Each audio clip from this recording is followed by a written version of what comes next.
try to steal nectar from rival hives. Because they can't forage honestly anymore? Exactly. They become this destabilizing force within the whole community structure. Which leads us to debunking a pretty interesting idea that the sources themselves bring up. Mm-hmm. The idea that a queen might deliberately want this chaos, that she might ferment honey on purpose to manipulate the drones. Yeah, the scientific sources shoot that down pretty firmly. And they have to. Why? Because the entire integrity and survival of the hive is based on order, on harmony, and on the unwavering dedication of the workers.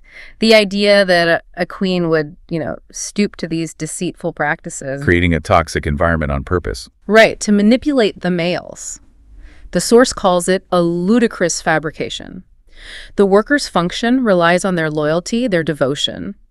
Introducing chemical chaos would just fundamentally undermine the competence the hive needs to survive. So it sets the stage perfectly.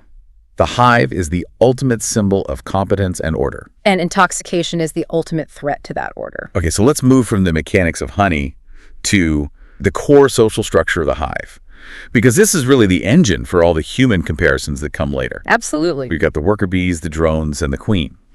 Now, we often hear the workers described metaphorically as like chaste maidens, but that language kind of obscures the biological reality, doesn't it? It absolutely does. They're not defined by celibacy. They're defined by their sterility. They are fundamentally female. They're the queen's sisters, but their reproductive systems have been evolutionarily repurposed. Repurposed by what? By diet and by hormonal signaling. For instance, their ovaries are reduced, and in many cases, they're specifically adapted to produce royal jelly. The stuff that makes new queens. The divine elixir, exactly.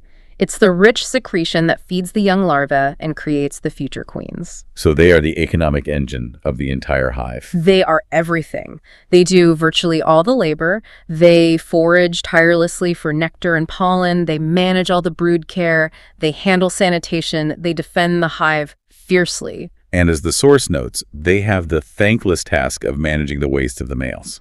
Yes. Their entire existence is one of selflessness, devotion to the queen, and a deep commitment to the sisterhood.